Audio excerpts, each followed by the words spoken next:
Hello everyone. आज हम लोग वेरी इंटरेस्टिंग टॉपिक पार्थेनोजेनेसिस पे डिस्कशन करेंगे। क्या आपको लगता है कि किसी जीव के विकसित होने के लिए जिनमें सेक्सुअल रिप्रोडक्शन होता है, जिनमें लैंगिक जनन होता है, मेल और फीमेल दोनों आवश्यक हैं? ऐसा सभी जीवों में नहीं होता। कुछ जीवों में ऐसा भी होता है जहाँ मेल की आवश्यकता नहीं होती पूरे जीव के विकसित होने में लिए या फिर बच्चों के विकसित होने के लिए। देखिए, इस प्रक्रिया को हम पार्थिनोजेनेसिस कहते हैं, जहाँ निषेचन या फर्टिलाइजेशन के बिना पूरा का पूरा जीव विकसित हो जाए या उस जीव के ऑफस्प्रिंग बच्चे डेवलप हो जाए, उस पूरी प्रक्रिया को हम कहते हैं पार्थिनोजेनेसिस। बड़ा इंटरेस्टिंग टॉपिक है, क्योंकि आपको हर किसी को लगता है कि किसी जीव के विकसित होने के लिए या उसके ऑफस्प्रिंग के पैदा होने के लिए मेल और फीमेल दोनों जरूरी हैं, पर ऐसा नहीं है। ये नेचर है, प्रकृति है, बड़ी विविधता है और हर जगह प्रत्येक प्रकार के जीव मिलते हैं, तो यहाँ एक्सेप्शन हर चीज़ के हैं। तो ऐसे ही लैंगिक जनन, ऐसे जीव भी मिलते हैं जिनमें लैंगिक जनन की प्रक्रिया पूर्ण रूप से नहीं होती। यहाँ पे क्या होगा कि पूरी की पूरी प्रक्रिया पूरी अलग पैटर्न में होती है, और इस पूरी प्रक्रिया को हम पार्थिनोजेनेसिस कहते हैं। ये प्रक्रिया प्लांट्स और एनिमल्स दोनों में होती है, लेकिन ये प्लांट्स में वेरी कॉमन है, बहुत ज़्यादा कॉमन है, बहुत ज़्यादा होता है। आपने सुना होगा कि बिना बीज के पपीते, सबने सुने होंगे, बिना बीज के केले, सबने सुने होंगे। ये नॉर्मली पार्थिनोजेनेसिस के द्वारा ही होता है। इसमें क्या होता है कि फर्टिलाइजेशन नहीं होता। फर्टिलाइजेशन नहीं होने की प्रक्रिया में क्या होगा कि फ्रूट्स में सीड नहीं मिलते हैं, उसमें सीड नहीं होंगे, पर पूरा का पूरा फ्रूट डेवलप हुआ। ऐसे फूड्स जिनमें हमें बीज की आवश्यकता नहीं होती है, वहाँ पे हम पार्थिनोजेनेसिस इंट्रोड्यूस करते हैं, आर्टिफिशियल भी, और कुछ प्लांट्स पे नेचुरल भी पाई जाती है। तो ये पार्थिनोजेनेसिस की प्रक्रिया बिना निषेचन, बिना फर्टिलाइजेशन के जीव के विकसित होने की प्रक्रिया प्लांट्स में वेरी कॉमन है, और कुछ जीवों में ही ये पाई जाती है। इसमें क्या होगा कि निषेचन नहीं होगा, मेल और फीमेल गैमीट्स बनेंगे तो, लेकिन मेल गैमीट्स की कोई आवश्यकता नहीं होती, फीमेल गैमीट ही पूरे इंडिविजुअल में डेवलप हो जाता है। इस प्रकार हम देखते हैं कि ऐसे जीव भी हैं जिनमें सेक्सुअल रिप्रोडक्शन की पूरी पूरी प्रक्रिया नहीं संपूर्ण होती। इसको आगे देखते हैं, इस पूरी प्रक्रिया को। तो यहाँ नो फर्टिलाइजेशन, यहाँ पिक्चर में देख रहे हो कि एक यहाँ पे जो ये चिन्ह होता है, आप इससे समझ सकते हो कि ये फीमेल का चिन्ह है जिसमें प्लस बना हुआ है, और जिसमें एरो बना हुआ है वो मेल है। तो यहाँ नो फर्टिलाइजेशन है, फीमेल से ही पूरा का पूरा इंडिविजुअल डेवलप हो जाता है। इस पूरी प्रक्रिया को हम क्या कहते हैं? पार्थिनोजेनेसिस, अनिषेक जनन। इसे हिंदी में कहते हैं अनिषेक जनन या अनिषेक फलन। हालांकि इसमें देखिए मेल और फीमेल होते दोनों हैं, पर यहाँ पे पूरे इंडिविजुअल को या उसके ऑफस्प्रिंग या उसके बच्चे डेवलप होने में लिए मेल की आवश्यकता नहीं होती है। होंगे दोनों, मेल और फीमेल दोनों होंगे, लेकिन क्या होगा, फीमेल से ही पूरी का पूरा एनिमल डेवलप हो जाएगा। जैसा कि आप पिक्चर में देख रहे हो कि फर्टिलाइजेशन, निषेचन की कोई आवश्यकता नहीं होती, मेल और फीमेल गैमेट के मिलने की कोई आवश्यकता इस यहाँ पे नहीं होती है। हिस्ट्री की बात कर लेते हैं, इसके इतिहास की बात कर लेते हैं, निषेक जनन के, पार्थिनोजेनेसिस के पूरे इतिहास की बात कर लेते हैं कि ये कैसे खोजा गया। नेचर में तो ये पहले से ही था, पर ये कैसे पता चला, कैसे लोगों ने, साइंटिस्ट ने इन्हें डिस्क्राइब किया। Parthenogenesis was first recognized in 1745 by Charles Bonnet. ये स्विस साइंटिस्ट थे। इन्होंने 1720 से, इनकी लाइफ 1720 से 1793 तक थे। 1745 में इन्हें पहली बार रिकॉग्नाइज किया। पहली बार इन्हें रिकॉग्नाइज किया मतलब पता किया इनको पहली बार इन्होंने देखा कि ऐसी प्रक्रिया भी हो रही है। पहली बार रिकॉग्नाइज किया, पहचान की पहली बार चार्ल्स बोनेट ने। फिर उसके बाद जैकब लोब आए, जर्मन साइंटिस्ट थे, stimulated parthenogenesis in sea urchin and frog egg bye artificial mean in 1900। देखिए उसके बाद जैकब जो आए और उन्होंने स्टिमुलेटेड पार्थिनोजेनेसिस कंप्लीट की, किस में? सी अर्चिन में और फ्रॉग के एग में, आर्टिफिशियली। आर्टिफिशियल मतलब लैब में उन्होंने इसे इंट्रोड्यूस किया। उसके बाद आए जी पिंकस, उन्होंने 1936 में 1936 में artificially produce the first non parthenogenetic offspring in a mammal, जैसे रैबिट। ठीक है, तो इसको नॉर्मली जो पार्थिनोजेनेसिस है, इसको इन्होंने काफ़ी कुछ इंट्रोड्यूस किया, विभिन्न एनिमल्स में, लैब में किया गया, पर हम नेचुरली देखेंगे, ये आर्टिफिशियल भी होती है और नेचुरली भी होती है, हम इसके बारे में आगे भी देखेंगे। तो ये सारी प्रक्रिया आगे के बारे में हम डिस्क्राइब करते हैं। तो ये थी हिस्ट्री। चार्ल्स बोनेट को पार्थेनोजेनेसिस का पितामह माना जाता है, पिता माना जाता है। ये माइनिंग इंजीनियर थे, फ्रेंच थे, फ्रांस के रहने वाले थे, president of the first geological commission के, ठीक है, अध्यक्ष भी थे। ये स्टेबलाइज इन दिसंबर 21, 1848। ये दिसंबर 21, 1848 को स्थापित हुआ था। 1846 was in the Portugal to work in the mines of ब्यूरोकोस। इन्होंने क्या है वहाँ के माइंस, देखिए एक माइनिंग इंजीनियर थे, मतलब खनन इंजीनियर थे, जैसे आप कहते हो खदानों में काम करने वाले इंजीनियर से जो खनन से संबंधित होते हैं, माइनिंग इंजीनियर जैसे कहते हैं। आप माइनिंग इंस्पेक्टर वगैरह सुने होंगे, तो उससे वैसे ही इंजीनियर थे ये, और उन्होंने वहीं पे काम करते थे। तो इन्होंने बाद में इसके बारे में डिस्क्राइब किया, उन्होंने ये देखा, उन्होंने ये ऑब्जर्व किया कि ऐसा भी होता है। फिर इसके बाद डेफिनेशन देख लेते हैं, परिभाषा की बात कर लेते हैं। तो parthenogenesis is a natural form of asexual reproduction. देखिए पार्थेनोजेनेसिस एक नेचुरल है, एक प्राकृतिक तरीका है किसका, एक सेक्सुअल रिप्रोडक्शन का, ठीक है। नॉर्मली ये सेक्सुअली रिप्रोड्यूसिंग एनिमल्स में एसेक्सुअल रिप्रोडक्शन का प्रकार है, लैंगिक जनन का प्रकार है, जैसा कि आप डेफिनेशन से देख सकते हो।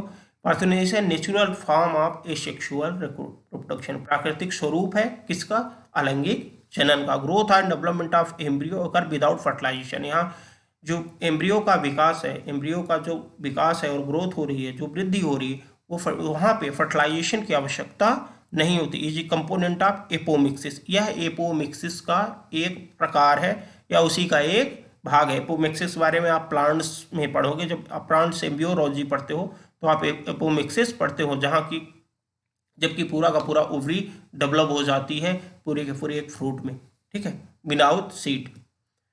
एकरेंस किस किस में होता है, पार्थेनोजेनेसिस किस में मिलता है, इसके बारे में देख लेते हैं। तो parthenogenesis is found in many invertebrates such as rotifers and arthropods. देखिए रोटिफर्स एक पूरे की पूरी फाइलम है जिसमें विभिन्न एनिमल्स मिलते हैं। इसके अलावा आर्थ्रोपोडा तो आपने सुना ही होगा, आर्थ्रोपोडा फाइलम सबसे लार्ज फाइलम है, ठीक है। तो उनमें ये बहुत ज़्यादा मात्रा में दिखता है। मेनली आप देखेंगे जो इंसेक्ट वाला पोर्शन है उसमें आर्थ्रोपोडा के जो मेंबर है मेनली उसमें इंसेक्ट्स आते हैं। आप उसके अलावा बहुत सारे में, उसके अलावा क्रस्टेशियंस में, इंसेक्ट में, ठीक है, अरेक्निड्स में, स्पाइडर आपने देखा ही है, माइट्स, ठीक है, माइट्स और टीक्स, जूम वगैरह देखते हैं जो आपके पास पिशू वगैरह होते हैं। इसके बाद मकड़ी, आल्सो योर पार्थेनोजेनेसिस, ठीक है। तो इन सब में पार्थेनोजेनेसिस की प्रक्रिया होती है, ये उनमें शो करते हैं। It also occur in some vertebrate like rock lizard and birds. ये रॉक लिजर्ड और बर्ड्स, पक्षियों में भी, जो चट्टान में पाए जाने वाले लिजर्ड्स होते हैं, छिपकलियाँ होती हैं उनमें, और पक्षियों में भी ये दिखाई देता है। इसके अलावा हम देखते हैं टाइप्स ऑफ पार्थेनोजेनेसिस देखते हैं। पार्थेनोजेनेसिस अनिषेक जनन के प्रकार हम देख लेते हैं।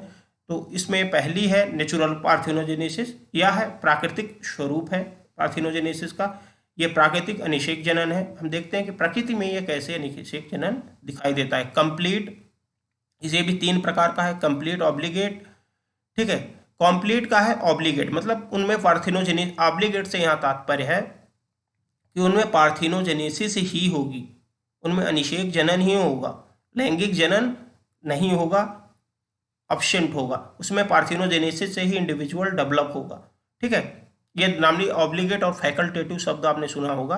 तो जो ऑब्लिगेट शब्द है वो है कि वो होगा ही, निश्चित है कि आप पार्थेनोजेनेसिस, और फैकल्टेटिव में होता है कभी कभी, मतलब होता है उसका कभी कभी पार्थेनोजेनेसिस होगी, कभी कभी सेक्सुअल रिप्रोडक्शन होगा। तो कंप्लीट ऑब्लिगेट पार्थेनोजेनेसिस में क्या होगा, यहाँ पे पार्थेनोजेनेसिस ही दिखेगी, पार्थेनोजेनेसिस ही ऑफस्प्रिंग के डेवलप होने का रीजन होगा। कंप्लीट या साइक्लिक पार्थेनोजेनेसिस में पूरी की पूरी पार्थेनोजेनेसिस साइक्लिक स्वरूप में पूरी के पूरा आप एक चक्र के रूप में कंप्लीट होती है, पूरा का पूरा आप देखोगे आगे कि कैसे वो कंप्लीट हो रही है। फिर है पीडोजेनेटिक पार्थेनोजेनेसिस, 3 प्रकार के पार्थेनोजेनेसिस आपने देखी, इसको आगे हम समझेंगे इसके प्रकार के बारे में। तो पहले हम देख लेते हैं आर्टिफिशियल पार्थो, इसमें आता है, और दूसरा प्रकार है जो उसका वो है आर्टिफिशियल। तो 2 प्रकार हुए, नेचुरल और आर्टिफिशियल, ठीक है। आर्टिफिशियल मतलब आप खुद इंट्रोड्यूस करते हो या आपने विभिन्न प्रक्रियाओं से लैब में आप उसे इंट्रोड्यूस करते हो, ठीक है। तो प्राकृतिक तरीका और एक आपका जो नेचुरली नहीं हो रहा, अपने से आप इंट्रोड्यूस करा रहे हो, तो आर्टिफिशियल पार्थोजेनेसिस, ठीक है। तो नेचुरल पार्थोजेनेसिस सबसे पहले देख लेते हैं। प्राकृतिक पार्थेनोजेनेसिस या प्राकृतिक अनिषेक जनन। In certain animal the parthenogenesis occur regularly, constantly and naturally in their life cycle and known as the natural parthenogenesis. जो कुछ एनिमल्स होते हैं जिनमें पार्थेनोजेनेसिस रेगुलरली, कॉन्स्टेंटली, हमेशा लगभग उनका जो इंडिविजुअल डेवलप हो रहा है वो पार्थोजेनेसिस की प्रक्रिया से ही डेवलप हो रहा है, पार्थोजेनेसिस ही हो रही है उसमें डेवलपमेंट में। द नेचुरल पार्थोजेनेसिस में be two type, complete and incomplete. कभी कभी पार्थोजेनेसिस कंप्लीट होती है, कभी कभी पूर्ण होती है, कभी अपूर्ण होती है। इसके बारे में हम देखते हैं। कंप्लीट पार्थोजेनेसिस की हम बात कर लेते हैं। Certain insect have no sexual phases and no males. कुछ they depend excessively on the parthenogenesis for the self reproduction. देखिए कुछ एनिमल्स हैं, कुछ प्लांट जो कुछ इंसेक्ट्स हैं, कुछ कीट हैं जिनमें सेक्सुअल फेज होती ही नहीं है, गैमेट्स बनते ही नहीं है, यहाँ मेल्स होते ही नहीं है। यहाँ पे क्या होगा, जो फीमेल होगी वही एक डेवलप करेगी, वही एक बाद में क्या होगा, जो बाद में क्या होगा का पूरा वही डेवलप हो जाएगा एक एडल्ट वन में, ठीक है। तो यहाँ पे मेल्स भी नहीं है, सेक्सुअल फेजेस भी नहीं है। मेनली जो पार्थेनोजेनेसिस होती है इसमें मियोसिस की प्रक्रिया नहीं होती है, ये नॉर्मली माइटोसिस से ही डेवलप होते हैं, तो यहाँ मियोसिस की प्रक्रिया नहीं होती, इसलिए इसमें वेरिएशंस भी नहीं होंगे। तो जो इसमें जैसे ये कंप्लीट पार्थेनोजेनेसिस हो रही है, कंप्लीट पार्थेनोजेनेसिस में ये होगा कि जो इंडिविजुअल है उसका जीनोटाइप और जो उसका पेरेंट्स है, मदर है, उसका भी जीनोटाइप लगभग हमेशा समान होगा, क्योंकि उसमें कोई भी मियोसिस नहीं हो रही। तो उसका जो स्वरूप है, जो उसका जीनोटाइप है, वो दोनों में समान होगा, दोनों जेनेटिकली एक दूसरे के समान ही होंगे, क्लोन्स होंगे, एक दूसरे के क्लोन होंगे। This type of parthenogenesis known as complete parthenogenesis, obligate parthenogenesis. ऐसी पार्थेनोजेनेसिस जिसमें देखिए इसमें मेल है ही नहीं है, कोई सेक्सुअल रिप्रोडक्शन की कोई फेज ही नहीं है, तो इस प्रकार में के जीवों में पार्थेनोजेनेसिस कंप्लीट स्वरूप में आती है और दिखाई देती है। और पार्थेनोजेनेसिस इनके रिप्रोडक्शन का काज है। रिप्रोडक्शन इनमें जो होता है, जो इंडिविजुअल, जो ऑफस्प्रिंग इनके डेवलप हो रहे, जो इनके बच्चे पैदा हो रहे, वो पूरी की पूरी पार्थेनोजेनेसिस की प्रक्रिया के द्वारा ही डेवलप हो रहे हैं, अनिषेक जनन की प्रक्रिया के द्वारा ही हो रहे हैं। इस प्रकार की प्रक्रिया को हम ऑब्लिगेट पार्थेनोजेनेसिस कहते हैं। एग्जाम्पल्स में रोटीफर्स, ठीक है, in bdelloid rotifers female reproduce exclusively by parthenogenesis. Bdelloid rotifers में, बिडोलॉइड उसका एक एग्जाम्पल है रोटीफर्स का, तो जो उसकी फीमेल होती है वो पार्थेनोजेनेसिस से ही कंप्लीटली रिप्रोड्यूस करती है, उसमें कोई सेक्सुअल रिप्रोडक्शन की फेज नहीं आती है। In monogonont rotifer female can alternate between sexual and asexual reproduction. जो मोनोगोनोट रोटीफर्स होते हैं वो ऑब्लिगेट नहीं है, वो फैकल्टेटिव है। इसमें क्या होगा, इसमें मेल जो फीमेल है रोटीफर्स है, ठीक है, वो अल्टरनेटली कभी सेक्सुअल रिप्रोडक्शन करेगी, कभी एक्सेक्सुअल रिप्रोडक्शन करेगी, ठीक है। फिर है कॉकेशियन रॉक लिजार्ड जो होता है, कॉकेशियन रॉक लिजार्ड में this lizard from Caucasian region of Soviet Union reproduce only the parthenogenesis always producing female by this process. देखिए जो कॉकेशियन रॉक लिजार्ड होता है, कॉकेशियन रॉक लिजार्ड केवल और केवल किससे, पार्थेनोजेनेसिस से ही रिप्रोड्यूस करता है, अपनी ऑफस्प्रिंग डेवलप करता है। यहाँ मेल्स का कोई रोल नहीं है और मेल होते भी नहीं है, no males at all, males होते ही नहीं है। ये सोवियत यूनियन, रूस वाला जो पोर्शन है वहाँ पे मिलते हैं, ठीक है, और इसमें मेल्स का रोल नहीं होता और फीमेल ही पार्थेनोजेनेसिस से डेवलप होती है, मेल्स होंगी ही नहीं। जो पार्थेनोजेनेसिस से जो एक डेवलप हो रहा है वो फीमेल्स में ही डेवलप होगा और वो फीमेल फिर से एक डेवलप करेगी और अपने फीमेल की जनरेशन रहेगी, मेल्स होते ही नहीं है, ठीक है। तो रोटीफर्स आप देख सकते हो, बिडोलॉइड और रॉक लिजार्ड के बारे में आप देख सकते हो, इसमें सिर्फ फीमेल होगी, फीमेल एग देगी और उसी से नेक्स्ट फीमेल डेवलप हो जाएगी, मेल का कोई रोल ही नहीं होगा।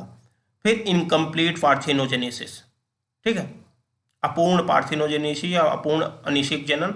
The life cycle of certain insect includes two generation, the sexual generation and parthenogenetic generation, both of which alternate to each other. देखिए इनकम्प्लीट जो पार्थेनोजेनेसिस होती है उसमें देखिए दोनों जनरेशन होती है, सेक्सुअल रिप्रोडक्शन वाली जनरेशन भी है, पार्थेनोजेनेटिक जनरेशन भी है, और दोनों आपस में अल्टरनेट करती हैं। ईच देखिए दोनों आपस में कुछ ना कुछ कभी सेक्सुअल रिप्रोडक्शन वाली फेज आएगी और कभी एसेक्सुअल वाली फेज मतलब पार्थेनोजेनेसिस वाली फेज आएगी। In such cases diploid egg produce female and unfertilized egg produce male. देखिए इसमें देखिए क्या होगा, जो डिप्लॉयड एग है इसमें देखिए जो डिप्लॉयड एग है वो नॉर्मली अनिषेक जनन से बनेगा, अलैंगिक जनन से बनेगा, इसमें माइटोसिस से डेवलप होगा तो डिप्लॉयड एग होगा। तो आपको पता है कि एग जो होता है वो हैप्लॉयड होता है, पर यहाँ डिप्लॉयड एग नॉर्मली फीमेल्स को डेवलप करेगा और डायरेक्टली फीमेल में डेवलप हो जाएगा। जो अनफर्टिलाइज्ड एग है वो प्रोड्यूस करेगा मेल, और मेल्स हमेशा हिप्लॉइड होंगे क्योंकि ये अनफर्टिलाइज्ड है। तो यहाँ ध्यान देने की बात है, ये इनकम्प्लीट है, यहाँ पे सेक्सुअल फेज भी हो रही है, एसेक्सुअल फेज भी हो रही है। तो डिप्लॉयड एग है जो देखिए तो वो डेवलप हो रहा है फीमेल में, और जो अनफर्टिलाइज एग है वो डेवलप हो रहा है मेल में। This type of parthenogenesis known as the partial और इनकम्प्लीट और साइक्लिक पार्थेनोजेनेसिस। इस प्रकार की जो पार्थेनोजेनेसिस है अनिषेक जनन है, इसको हम पार्शियल, अपूर्ण या इनकम्प्लीट या चक्रीय पार्थेनोजेनेसिस कहते हैं। ठीक है, तो एफिड्स इसका पहला एग्जाम्पल है एफिड्स। ठीक है, एफिड्स नॉर्मल आप इनको देखते हैं, ये मेनली ये क्या कहते हैं, इनको शूषक के रूप में आते हैं। ये मेनली रस पीते हैं, जैसे लिप्स के जो लिक्विड पार्ट होता है उसे सक करते हैं, सक करके खींचते हैं। मेनली ये एक पेस्टिसाइड के रूप में विभिन्न फसल्स में यूज होते हैं, फसल्स के पेस्टिसाइड हैं ये एफिड्स। तो इसमें जो है अपूर्ण जनन होता है। इसके बाद आता है एग्जाम्पल्स में, पहला एफिड्स आपने देख लिया। एफिड्स है many successive generation of female develop from unfertilised egg in spring and summer. जो एफिड्स होते हैं, एफिड्स में सक्सेसिव जनरेशन मतलब एक के बाद एक जनरेशन फीमेल्स की डेवलप होती रहती है, किसके द्वारा, अनफर्टिलाइज्ड एग के द्वारा, बसंत में और गर्मियों में, स्प्रिंग और समर में। In late summer both sexes are formed by parthenogenesis. जब लेट समर होगा मतलब ग्रीष्मकाल का जब खत्म होने का ड्यूरेशन आएगा, उस समय क्या होगा कि दोनों मेल्स और फीमेल दोनों किससे बनेंगे, पार्थेनोजेनेसिस या अलैंगिक जनन की प्रक्रिया से ही बनेंगे, दोनों के दोनों मेल और female. Now the female mate with male and lay fertilized egg that survive the cold winter season and hatched into female in the next spring to continue parthenogenesis। देखिए फिर क्या होगा, बड़ा इंटरेस्टिंग है ये टॉपिक, और इसमें देखते हैं हम कि नाउ फिर क्या होगा कि आप फीमेल और मेल फर्टिलाइज एक प्रोड्यूस करेंगे अपने अपने, देखिए male and female. Now the female and mate with male, अब फीमेल और मेल आपस में मेट करेंगे, सेक्सुअल रिप्रोडक्शन करेंगे और एक फर्टिलाइज्ड एग प्रोड्यूस करेंगे।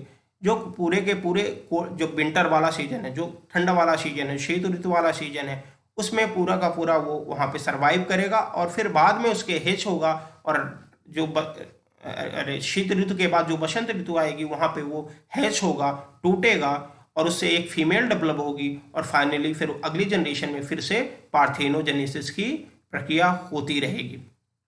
ठीक है, तो इस प्रकार आप देखते हो कि इस एफिड में दोनों जनरेशन दिख रही है, कभी वो पार्थेनोजेनेसिस कर रहा है, कभी वो सेक्सुअल रिप्रोडक्शन कर रहा है। ठंडे में वो देखिए जो विंटर वाला सीजन है, विंटर वाले सीजन में जो कोल्ड विंटर वाला सीजन है वहाँ पे वो सेक्सुअली रिप्रोड्यूस कर रहा है, और उसके बाद जो नॉर्मल समर वाला सीजन है, ठीक है, वहाँ समर और बसंत वाला सीजन है, वहाँ वो एसेक्सुअली पार्थेनोजेनेसिस से डेवलप कर रहा है अपने ऑफस्प्रिंग को।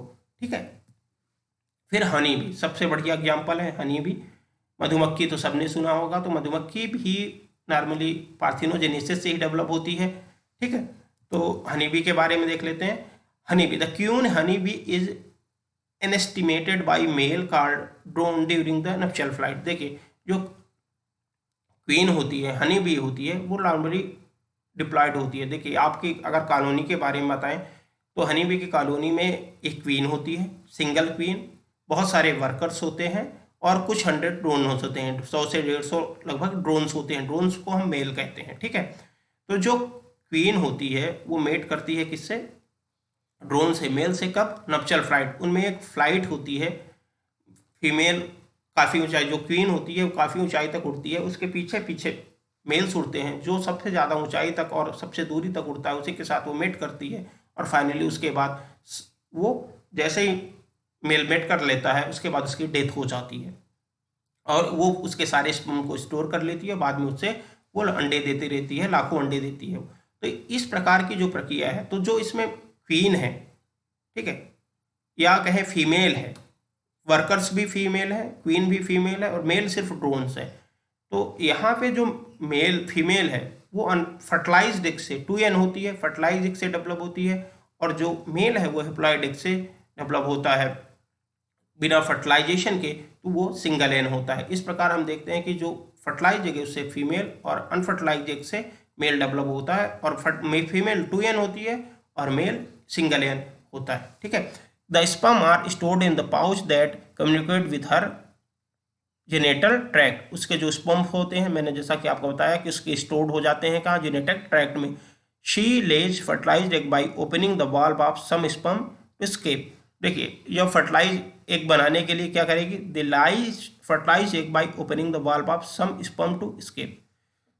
क्या करेगी, फर्टिलाइज एग करके लेगी, थोड़े से स्पर्म को लेगी और फर्टिलाइज एग बना लेगी और फिर उन्हें लाइज ले करेगी, उन्हें शरीर से बाहर करेगी, तो उससे क्या डेवलप होंगे, उनसे वर्कर्स डेवलप होंगे, ठीक है। उन वर्कर्स में से ही जो रॉयल हनी भी खाती है, जो रॉयल हनी खाएगा वो क्वीन में डेवलप हो जाएगी। बाकी जो वर्कर्स होते हैं वो थोड़ी ख़राब क्वालिटी की हनी खाते हैं, तो वो लार्वल वर्कर्स ही रहते हैं। उनमें कुछ ऐसे फंक्शंस हैं जिसको आज तक रिकॉग्नाइज नहीं किया जा सका कि फीमेल नॉर्मल क्वीन वर्कर्स ऐसे कैसे क्वीन में डेवलप हो जाती है।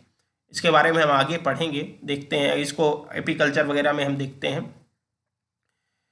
तो the fertilize egg develop into female queen and workers भी। देखिए, जो फर्टिलाइज एग है वो किस में डेवलप हो जाएंगे, फीमेल्स में, मादा में डेवलप हो जाएंगे, और वो मादा कौन कौन से, क्वीन रानी, और वर्कर्स भी, काम करने वाली जो मधुमक्खियां हैं उनमें। Unfertilize egg develop into male fish मतलब ड्रोन्स। जो अनफर्टिलाइज्ड एग है, जो बिना फर्टिलाइजेशन के बना है, जो हैप्लॉइड है, वो डेवलप हो जाएगा किसमें, वो डेवलप हो जाएगा मेल्स में, मेल्स हनीबी या ड्रोन्स में। Spermatogenesis in drones is peculiar in lacking reduction of division. देखिए, जो स्पर्मेटोजेनेसिस की प्रक्रिया है ड्रोन्स में, उनमें रिडक्शनल डिवीजन नहीं होगा, मियोसिस नहीं होगी, क्योंकि देखिए वो पहले से ही एन है, हेप्लॉइड है। अगर उसमें रिडक्शनल डिवीजन होगा तो और क्या होगा, अब उससे और क्या कम आप जीन्स की संख्या, क्रोमोजोम की संख्या करोगे। तो स्पर्मेटोजेनेसिस की प्रक्रिया, वहाँ पे रिडक्शनल डिवीजन की प्रक्रिया, मियोसिस की प्रक्रिया नहीं होगी, वो डायरेक्टली स्पर्म्स पैदा कर लेंगे बाय प्रक्रिया ऑफ माइटोसिस। आप नॉर्मल अपने अपने अपने डिवीजन करते जाएंगे तो वो होगा, ठीक है। ये प्रक्रिया हुई हनी बी में। इसके बाद life cycle of honey bee की आप देख सकते हो। देखिए, लाइफ साइकिल में आप सबसे पहले देख लेते हैं, तो मेल बी है, क्वीन है, मेल बी एन है, क्वीन क्या है, क्वीन 2n है। उनने क्या किया, क्वीन ने, अब अगर क्वीन की बात करें तो क्वीन में मियोसिस की प्रक्रिया हुई। मियोसिस से आपको पता है, ठीक है, मियोसिस की प्रक्रिया हुई, मियोसिस की प्रक्रिया से एग सेल्स बनी या गैमेट सेल्स बनी, फीमेल गैमेट्स बने। उनमें से क्या हुआ कि कुछ ने तो डायरेक्ट नो फर्टिलाइजेशन के पार्थिनोजेनेसिस की प्रक्रिया के द्वारा पूरे के पूरे ड्रोन किस में डेवलप हो गए, ड्रोन्स में, हैप्लॉइड में, ठीक है। फिर कुछ मियोसिस की जो एग्स थे, कुछ उसमें से जो मेल गैमेट, मेल भी था, मैंने कहा था वो हैप्लॉइड है, वो माइटोसिस की प्रक्रिया से स्पर्म सेल बना लिया, उसने स्पर्म सेल बनाया और वो फीमेल के गैमेट से मेट कर गया, और क्या फर्टिलाइजेशन हुआ, फर्टिलाइजेशन की प्रक्रिया से 2n बना, और जो उसमें से था 2n बन गया, फर्टिलाइज एक जाइगोट टाइप की संरचना बन गई, जाइगोट बन गया। अब जाइगोट्स में से जो कुछ नॉर्मल हनी खाएंगी वो हो जाएंगे वर्कर्स, एक्स्ट्रा राइल फीमेल, और जो राइल जेली फीड करेगा, एकदम बेहतरीन क्वालिटी का हनी भी फीड करेगा, वो क्वीन में डेवलप हो जाएगा, और जो वर्कर्स हैं और क्वीन है वो 2n हो जाएंगे। देखिए, तो इसमें दोनों फेजेस दिखाई दे रही, सेक्सुअल फेज और एक सेक्सुअल है। जो मेल है वो माइटोसिस की प्रक्रिया से अपने गैमेट्स पैदा कर रहा है, माइटोसिस मतलब समसूत्री विभाजन के लिए, क्योंकि वो एन है, पहले से ही हैप्लॉइड। और जो फीमेल है वो म्यूसिस की प्रक्रिया से, क्योंकि वो डिप्लॉइड है, तो म्यूसिस की प्रक्रिया से एक डेवलप कर रहे हैं। अगर उसके एक डायरेक्टली डेवलप हो रहे हैं ड्रोन्स में, तो मेल्स में, ड्रोन या मेल्स में, मेल्स हनी बी में, तो उसको हम पार्थिनोजेनेसिस की प्रक्रिया कहेंगे। वहाँ कोई फर्टिलाइजेशन नहीं हो रहा, कोई इनिशिएशन की प्रक्रिया नहीं होगी। अगर फीमेल गैमेट और मेल गैमेट आपस में मेट कर फर्टिलाइजेशन के बाद जाइगोट बनाते हैं, और वो एम्ब्रियो अगर honey bee normal course quality का, एकदम ख़राब क्वालिटी का अगर हनी बी फीड करता है, तो वर्कर स्वीज में डेवलप हो जाता है, वो स्टेराइल होते हैं, वो अंडे नहीं दे सकते हैं। और अगर वो रॉयल जेली एकदम बेहतरीन क्वालिटी का हनी बी खाते हैं तो फिर में डेवलप हो जाते हैं। एक एट एक कॉलोनी में एक टाइम में सिर्फ एक ही क्वीन होती है। तो ये सारी प्रक्रिया है पार्थिनोजेनेसिस की। तो आप देख सकते हो कि हनी बी में एक एट ए टाइम आप देख रहे हो कि सेक्सुअल और एसेक्सुअल फेजेस दोनों हो रही हैं। तो सेक्सुअल फेज से फीमेल डेवलप हो रही है और एसेक्सुअल फेज से या पार्थिनोजेनेसिस से अनिषेक जनन से फीमेल मेल डेवलप हो रहा है। तो और रोटीफर्स की बात कर लेते हैं। तो रोटीफर्स में कुछ रोटीफर्स की certain rotifers lay two type of amictic and mictic. देखिए नॉर्मली क्या होगा कि रोटीफर्स दो प्रकार के एक देते हैं, एमेटिक और mictic. The amictic egg are diploid and can not be fertilize. जो एमेटिक एग होते हैं वो डिप्लॉयड होते हैं और वो फर्टिलाइज नहीं करते। Mictic egg are diploid. If metic egg are not fertilized, they produce male parthenogenetically. If they are fertilized, they develop into female. देखिए आप इस पूरी पार्थेनोजेनेसिस की प्रक्रिया में एक चीज़ तो हमेशा अपने दिमाग में बिठा ही लीजिए कि जो फीमेल है वही डेवलप होती है, एज डिप्लॉयड होती है, और जो मेल होता है वो हेप्लॉयड होता है। जैसे यहाँ भी रोटीफर्स में एमिटिक और मिटिक जो दो प्रकार के अंडे पैदा हो रहे हैं। तो जो एमिटिक है मतलब वो डिप्लॉयड है, डिप्लॉयड जाके किस में डेवलप होंगे, फीमेल में, और जो हेप्लॉयड है वो फाइनली डेवलप हो जाएंगे मेल में। बर्ड्स की बात कर लेते हैं, पक्षियों की बात कर लेते हैं। तो all the chicks produced from the unfertilized egg are male and may be fertilized as adult। जो चिक्स होते हैं, जो उनके छोटे बच्चे होते हैं, अगर वो अनफर्टिलाइज एग से डेवलप हो रहे हैं तो वो मेल में डेवलप होंगे और वो फर्टाइल भी होंगे। अब जब वो एडल्ट होंगे और एडल्ट होने के बाद वो फर्टाइल होंगे, मतलब वो भी अपने स्पर्म और बना सकते हैं, अपने गैमेट्स बनाएंगे और रिप्रोड्यूस करेंगे फीमेल के साथ। तो जो चिक्स होते हैं वो अनफर्टिलाइज, जो मेल हैं बर्ड्स में, वो नॉर्मली अनफर्टिलाइज एग से ही डेवलप होते हैं। ठीक है, बर्ड्स की बात करते हैं। ये चिक्स आपको दिखाई दे रहे होंगे। तो ये अगर ये मेल है तो ये अनफर्टिलाइज एग से डेवलप होंगे, और अगर ये फीमेल है तो नॉर्मली फर्टिलाइज एग से डेवलप होंगे। आप वास्प देख सकते हो। ठीक है, सम स्पीसीज ऑफ वास्प मतलब तितली की एक प्रजाति होती है, कुछ प्रजातियों को हम वास्प कहते हैं। उसमें से आप जब देखोगे जूलॉजी का और पोर्शन पढ़ोगे तो आपको पता होगा। ठीक है, some species of wasp produce alternately a parthenogenetic generation one which develop from unfertilize egg. देखिए कुछ वास्प में ऐसा होता है, ये एग्जाम्पल ही हम पढ़ रहे हैं। तो कुछ वास्प की ऐसी प्रजातियां होती हैं जो अल्टरनेटली कभी कभी एक जनरेशन में सेक्सुअली रिप्रोड्यूस करेंगी, अगली जनरेशन में वो एक्सेक्सुअली रिप्रोड्यूस करेंगी।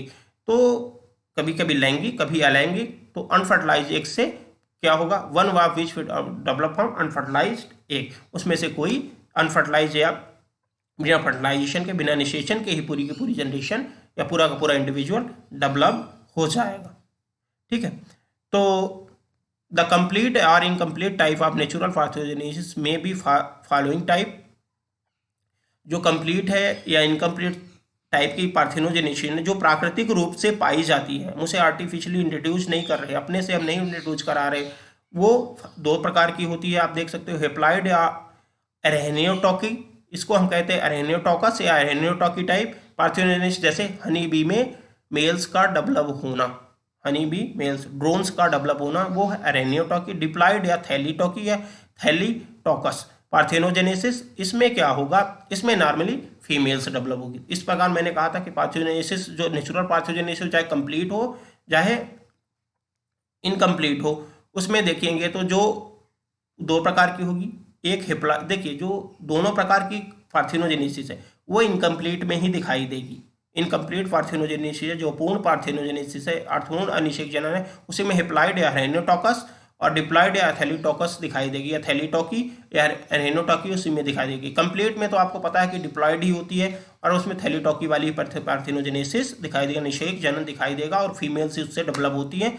और हेप्लॉइड या अरहेनियोटॉकी से मेल से डेवलप होते हैं, जैसे कि हनी में ड्रोन्स डेवलप हो रहे हैं। Applied Aरहेniotocus parthenogenesis in the Aरहेniotocus parthenogenesis, the haploid egg are not fertilized by the sperm and develop into haploid individuals। Normally इसमें क्या होगा, अरहेनियोटॉकस जो पार्थेनोजेनेसिस जनन है उसमें क्या होगा कि आपको सब पहले ही समझा चुका हूँ कि हेप्लॉइड एग होगा, फर्टिलाइज नहीं होगा, और फाइनली वो स्पर्म्स मेल में डेवलप हो जाएंगे, या गैमेट्स जो हैं वो फीमेल्स में डेवलप हो जाएंगे और एक पूरा का पूरा हेप्लॉइड इंडिविजुअल बना लेंगे। ये नॉर्मली इनकम्प्लीट पार्थेनोजेनेसिस में ही दिखाई देगा। आप हेप्लॉइड कंडीशंस देख सकते हो, हनी बी की है पूरी की पूरी जनरेशन आप इसमें देख सकते हो। क्वीन है 2n है 24, ड्रोन है n 12। ठीक है, इनमें 24 को अगर अगर डिप्लॉयड कंडीशन की बात करें तो 24 क्रोमोजोम है, हैप्लॉयड की बात करें तो ड्रोन्स में 12 क्रोमोजोम है।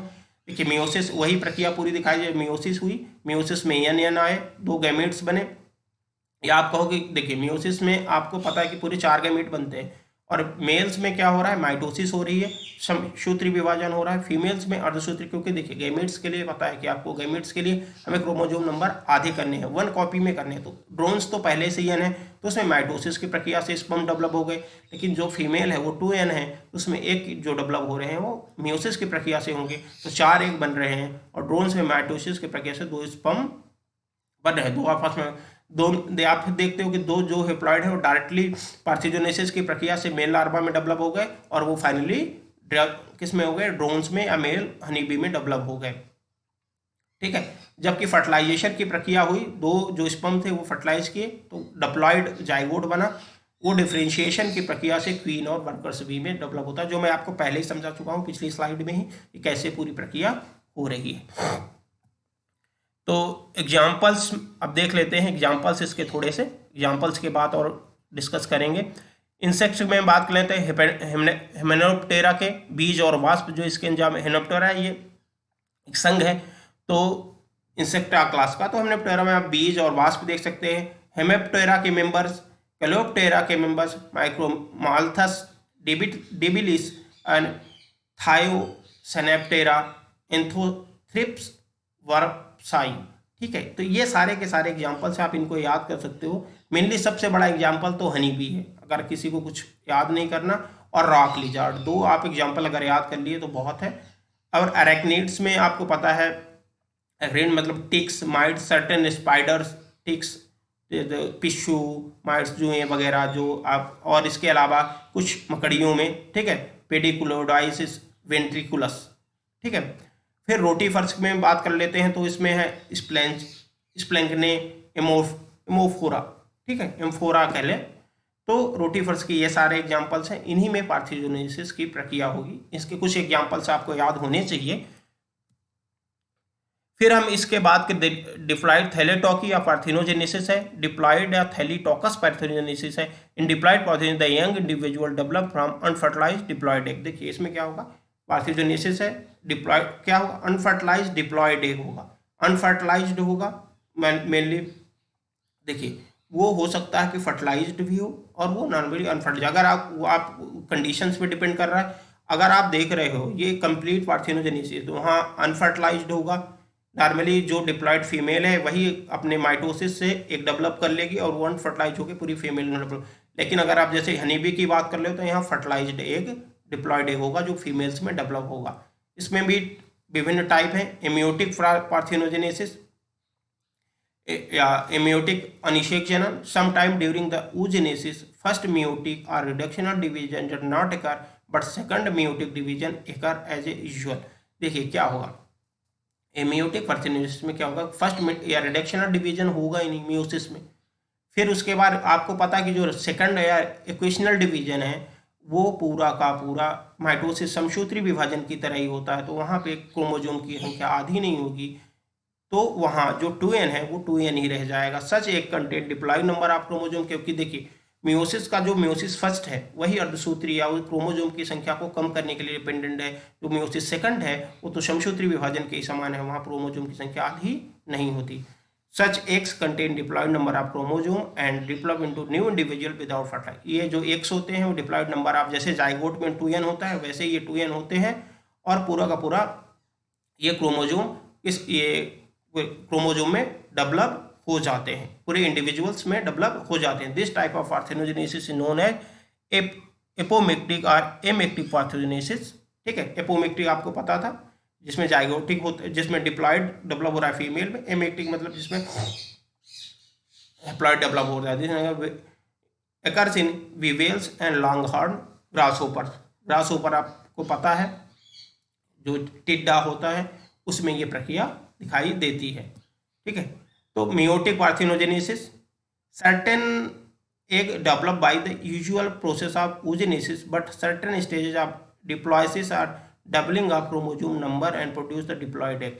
देखिए क्या होगा कि नॉर्मल मियोटिक जो मियोटिक oogenesis की प्रक्रिया है वो नॉर्मली, जैसे आपकी ये मियोटिक में आप देख रहे हो कि एमियोटिक में मियोसिस की प्रक्रिया जो पहली है रिडक्शन और डिवीजन वो हो ही नहीं रही है, ठीक है, वो हो ही नहीं रही है, तो क्रोमोजोम की संख्या आधी हो ही नहीं पा रही है। नॉर्मली सिंपली मियोटिक डिवीजन की तरह डिवीजन हो रहा है, मियोसिस सेकंड बस हो रही है। जबकि मियोटिक में क्या है, oogenesis की प्रक्रिया तो एकदम सर्टेन होगी, जैसे कि प्रक्रिया होती है, मियोसिस की प्रक्रिया होती है, पर कोई एक ऐसी फेज है जिसमें क्रोमोजोम की संख्या दोबारा से डबल हो जाती है।